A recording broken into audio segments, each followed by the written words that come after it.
Wake up, wake up, wake up. It's the first of the month. Get up, get up, get up. So go cash your checks and get up. Wake up, wake up, wake up. It's the first of the month. That it is. We're in March. We have made it through 2 months of 2020 already. Yeah, time flies. Well, kind of. February kept flying, even though it's the shortest month of the year. It kind of went slow for me. I thought we would never get out of February, but not that I wanted to. But yeah, we're in March already. Happy Mardi Gras. Fat Tuesday. Tomorrow's Ash Wednesday.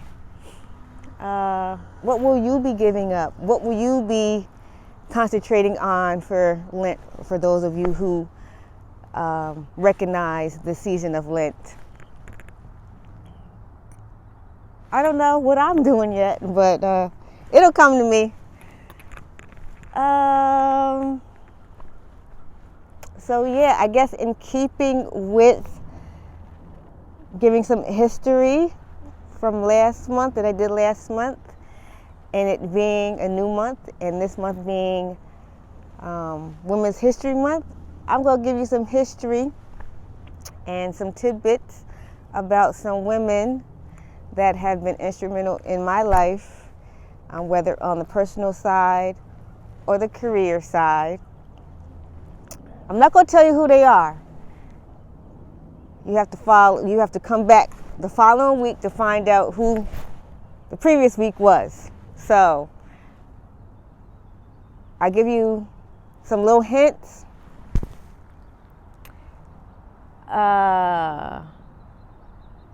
This first person, well, let me just read to you some little information and see if you can guess who it is.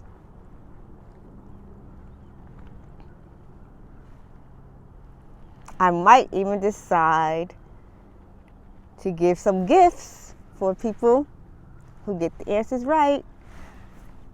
I don't know if I should include family because they pretty much know me, and they pretty much know who all my heroes or sheroes are. So I think I'm gonna exclude family from this. So sorry, family. You can still guess though. You can still guess.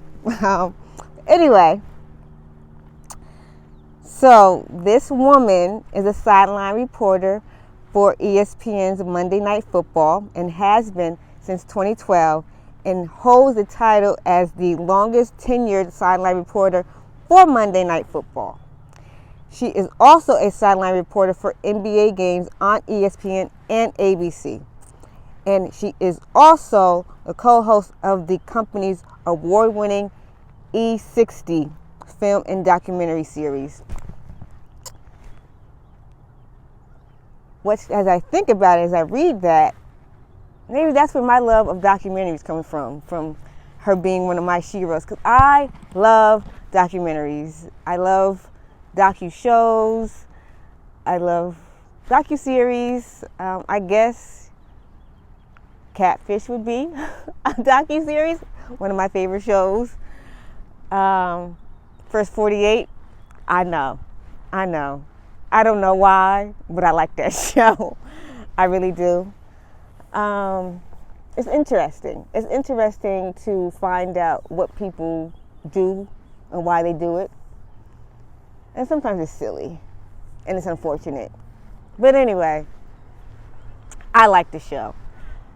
Yeah, and I like documentaries in general. If it's a person or a subject I like, even if it's not a subject that I necessarily like, I watch it, and I like what I learn, and I like documentaries, so I watch documentaries, and it could be because of this person.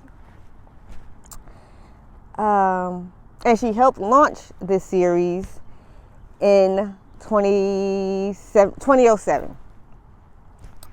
She is from the same state as my favorite basketball player. Y'all know who my favorite basketball player is. So where is he from? That's where she's from too. That's the state she's from too. And she went to that state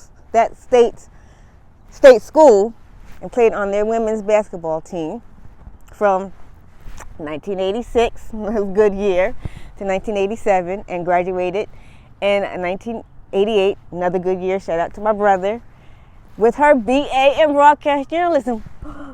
Guess who also has their BA in broadcast journalism? I do, from the illustrious Howard University. Yes.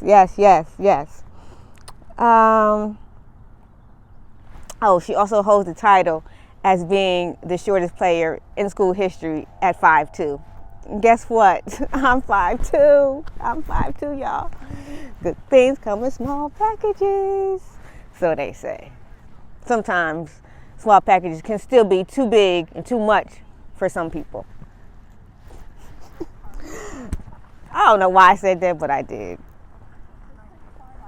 Early in her career, she served as a general assignment reporter for an NBC affiliate in Baltimore, where she covered national and international stories, including the conflicts in African countries of Rwanda and Somalia. She returned to Rwanda in the spring of 2012 with the Girl Effect initiative to teach young girls about journalism, changing lives, and building up the next generation of girls, of females, like she did for myself. Before she started working for ESPN, she worked for ABC News from 1995, also a life-changing year in my life. If you've followed along in my journey, if you have watched my documentary, you know why. If you don't, go watch it. Or if you've gotten my book, you know why. If you haven't, go get it.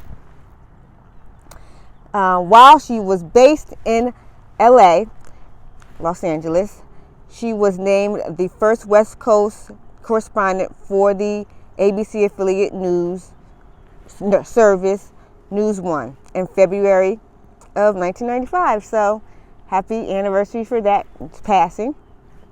And she covered the O.J. Simpson civil and criminal trials, the Oklahoma City bombing trials, and in 1998, the Winter Olympics in Japan. They were just in Japan this year too.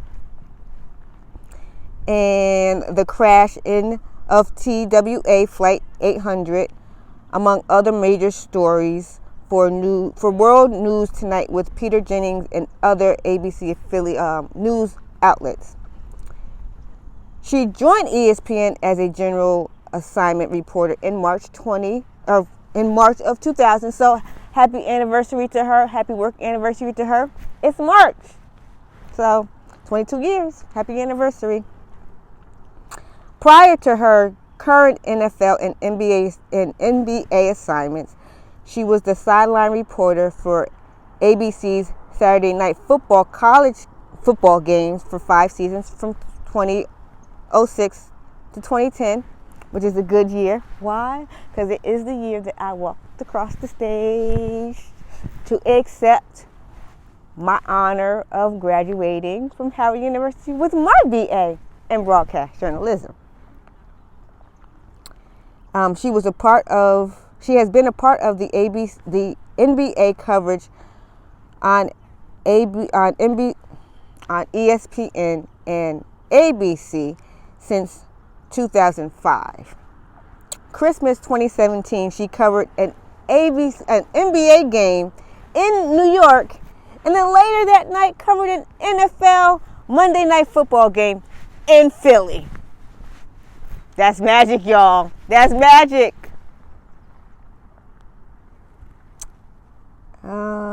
In 2018, she was widely honored for her exclusive interview with Kareem Hunt, who discussed his release by the Kansas City Chiefs after a video of him assaulting a woman became public.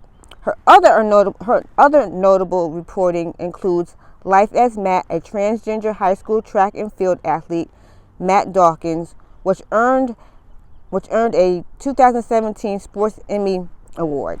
Congratulations to her on that honor.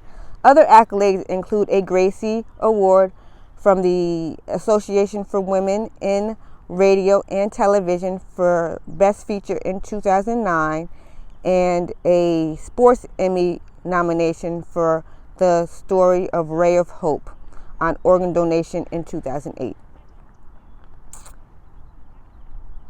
And in 2019, she traveled to China for a story of former Baylor basketball star Isaiah Austin, and to Haiti for a powerful story on the U17 national women's soccer team just months after the country was devastated by a hurricane in 2010. And in 2020, just last year, she reported for E60's Murder in Memphis about the death of former NBA player Lorenzen Wright. I don't know if I'm saying this right. Sorry if I said his name wrong. And a little story personal story I have, about 12 or 13 years ago, when I was a raffle representative for the Washington Wizards, when I went to go to work, going into the back entrance to get my credentials for the night. I walk in, and to my surprise, who was standing there? She was! I wanted to say something so bad, but all I could say was, hello, and she said hello back. We weren't really supposed to mingle with people when we were on the clock. I wish I could have said so much more. I wish I could have told her what she means to me and how she has influenced my life. Although I'm not a sideline reporter, though I don't know if that's still a dream of mine, the spark that she ignited in me birthed this series. And as far as the sports side, Out of Bounds with the Ref. So I just want to say thank you to her for that. If you know who she is, and if you don't mind, but only if you know who she is, send her this video so she will know. Who are some of your female heroes? Let me know in the comments. And if you know who I'm talking about today, leave your comment. Leave it in the comments. You could win a prize. So, as always, enjoy the rest of your day. Enjoy the rest of your week. Be the daylight in someone else's life, and enjoy the daylight in yours.